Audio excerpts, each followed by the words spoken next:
Kidney and gallbladder stone treatment available at RNS Pharma, first floor, opposite Canara Bank, Bahadurpura x road. Congress party के leader Faheem Qureshi ने आज press conference करते हुए फिर से बीआरएस पार्टी पर शदीद तनकीद। उन्होंने कहा कि केसीआर खाली वादों का जवाब अवाम ने उनको वोटों के जरिए दिया है और तेलंगाना में दोबारा कांग्रेस को कामयाबी दिलाई है। फहीम कुरैशी ने यह भी कहा कि केसीआर जो अपने आप को माइनॉरिटी के हिमायती कहते हैं, असल में उन्होंने माइनॉरिटी के साथ नाइंसाफी की और वक्फ की कहीं जमीनों पर कब्जा कर वो बैठे हुए हैं। मुसलमान को धोखा देना, मुसलमान को इजी लेना और ये चीजों को बस उनसे महरूम रखना, ये चीज छोड़ दो केटीआर। आपको कोई मुसलमान तरक्की कर रहा तो आपको बर्दाश्त नहीं होता। सुबह शाम उठे बैठे मेरे बारे में मीडिया में बात कर रहे हैं आप। क्यों? तकलीफ क्या है कि मुसलमान जो बच्चा जो हुकूमत के साथ कोऑर्डिनेशन करके अपने लोगों का कुछ फायदा कर रहा है, वो आपको डाइजेस्ट नहीं हो रहा, आपको बर्दाश्त नहीं हो रहा। तो आप जहां मिले वहां मिले, मौका मिले तो आप मुझे गाली दे रहे। आप गाली देने से मुझे कुछ होने वाला नहीं है, उल्टा मैं और इसको और इंस्पिरेशन मिले और मेहनत करूंगा और अपने लोगों के लिए काम करूंगा। और एक बात बोले कि पहाड़ी शरीफ में आईटी पार्क बनाता हूँ 50 हेक्टेयर पे। आईटी पार्क तो छोड़ो, वहां पे कुछ आईटी वाला कुछ लफ्ज ही नहीं है, क्योंकि जितना भी मौका था आप जहां पे आपके जमीन आते वहीं पे बना लिए, जहां पे आप पहले से जमीना लेते रखे थे वहीं पे डेवलप कर लिए। क्योंकि आप मुसलमान अगर तरक्की कर लिया, मुसलमान को आईटी पार्क बनने से जो रेवेन्यू आए तो हमारे भाई बहनों को पढ़ने में आसानी होती, उसके फंड से उनको तालीम के लिए, स्कॉलरशिप के लिए आसानी होती, वो आपको पसंद नहीं आया, इसलिए आप नहीं किए। एयरपोर्ट से पहाड़ी शरीफ सबसे करीबी प्लेस बोलता पहाड़ी शरीफ एयरपोर्ट से, जितना राय दूर आते उतने 4 टाइम तो पहाड़ी शरीफ जाके आ सकते। शॉर्टेस्ट डिस्टेंस में क्लियरली हाईराइज जोन में आप एक छोटी सी बिल्डिंग भी नहीं बनाए। वजह क्या थी कि मुसलमान इंप्रूव नहीं होना, मुसलमान तरक्की नहीं करना। आपका एक ही एजेंडा है, मुसलमान डेवलप नहीं होना। अगर मैं गलत बोल रहा हूं तो आप मुझे बोलिए क्या वजह थी नहीं बनाए आप। एयरपोर्ट से क्लोजेस्ट डिस्टेंस में कोई भी इंसान जब आप बोले आईटी पार्क बनाते क्यों नहीं बनाए? आपको पूछे थे मुसलमान आके वहां पे आईटी पार्क बनाओ बोल के? आप बोलते, भटकाते, बस धोखा देते। ये आपका अब ये रेगुलरली बना लिए। और एक बात बोले मुझे मुसलमान नौजवान भाइयों को बेरोजगार भत्ता देता हूं बोल के, ये 2018 में आप बोले कैबिनेट में डिसीजन लिए बोल के, 2018 अक्टूबर 18 को बोले कि मैं 3016 रुपये में मुसलमानों को, नौजवान बच्चों को भत्ता देते बोल के, क्यों नहीं दिए? तो मतलब मुसलमान बस यहाँ वहां तंगी की हालत में नहीं कर देना, उसका जो हक है, उसका जो इक्वालिटी राइट है गवर्नमेंट में, उसको जो शेयर आना है वो शेयर भी आप नहीं दिए, वो भी धोखा दिए आप। और सबसे बड़ा तो उनके बेटे बोले, वो टाइम के म्युनिसिपल मिनिस्टर, बल्दिया मिनिस्टर बोले कि मैं 540 करोड़ लगा के मूसी पे 14 ब्रिजेस बनाता हूं बोल के बोले।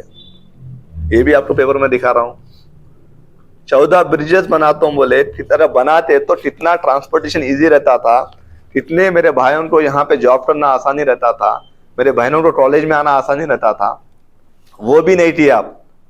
हम परसुम फाउंडेशन डाले मीरारम टैंक के ऊपर, आप देखो यहाँ से बराबर 2 साल में आपको इतना बेहतरीन ब्रिज बनेगा, लंदन के मुकाबले का ब्रिज बनेगा। वो बने बाद में वहां पे वोट पूछने आते हैं और आप क्या करें? धोखा दिए, ये ब्रिज बनाता हूँ, वो ब्रिज बना। आप पूरा जितना भी डेवलप करना है अपने एरिया में डेवलप कर लिए, आपके लोग जहां रहते हैं वहां डेवलप कर लिए, आपका बिजनेस जहां पे रहता है वहां डेवलप कर लिए, पर मूसी में 1 रुपए का भी खर्चा करके आप ब्रिज नहीं बनाए। और एक बात सबसे गहरी बात है कि दारुशफा, खिलवत, चार मीनार के पास आप बोले पार्किंग कॉम्प्लेक्सेस बनाता हूं बोलते, वो भी आप, वो भी आपका झूठ। ऐसे झूठ बोलते गए तो आप इतने झूठ है आपको, आप खाली झूठ की बुनियाद पे ही अपनी इमारत खड़ा कर लिए थे। पब्लिक उसको समझ गई, इसलिए आपको घर में बिठा दिया।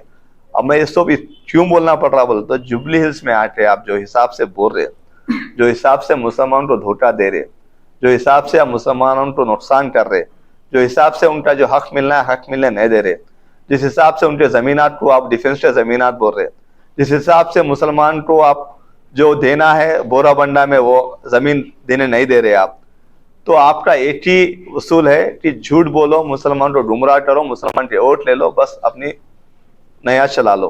केटीआर साहब ये आपके लिए ठीक नहीं है। मैं बता रहा हूँ, आप वोट मान लो पर मुसलमान को इस्तेमाल मत करो।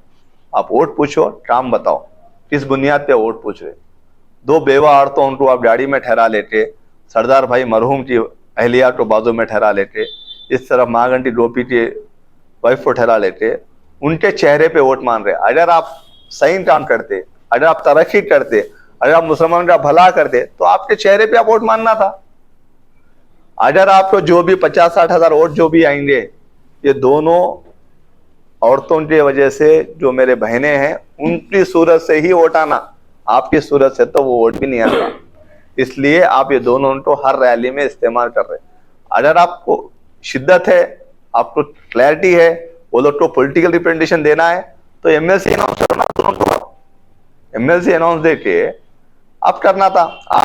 आप जब आपकी सगी बहन ही आप पे इतना बड़ा इल्जाम लगाई, जब सगी बहन ही आपकी नहीं हुई तो बाहर वाले क्या होते केटीआर साहब आपके।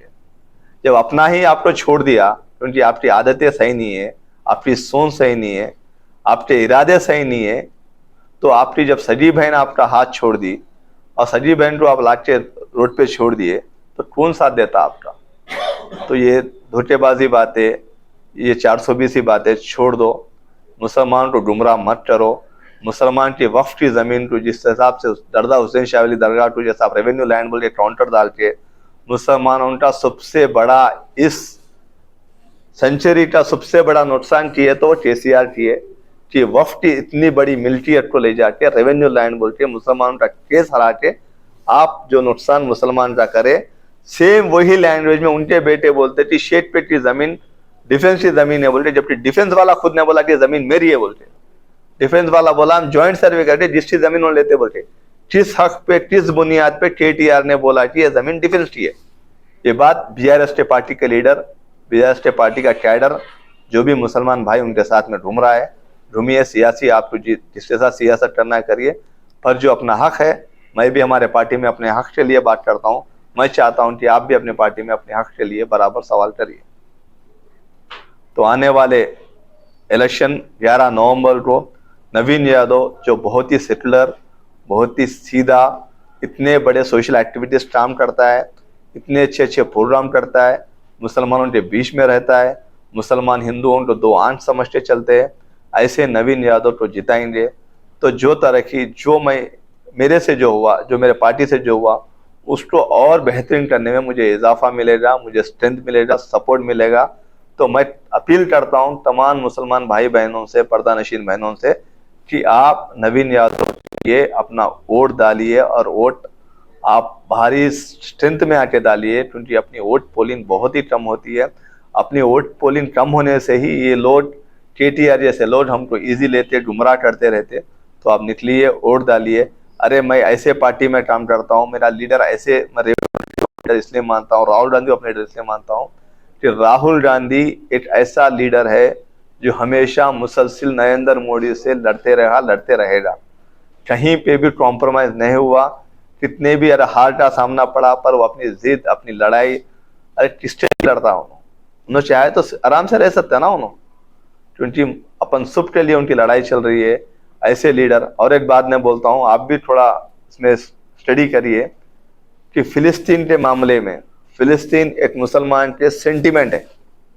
फिलिस्तीन के मामले में ओनली गांधी परिवार जो बोल्डली ट्वीट करते हैं खिलाफ इजराइल के, आप जाके उठा के देख लीजिए आप कौन सी पार्टी का लीडर फिलिस्तीन के फेवर में मैसेज करता है। देखो आप, यही प्रियंका गांधी है, यही सोनिया गांधी जी है जो फिलिस्तीन के मुसलमान भाइयों के साथ में खड़ी रह के, जुट के, उनका सपोर्ट करते हुए ट्वीट किए।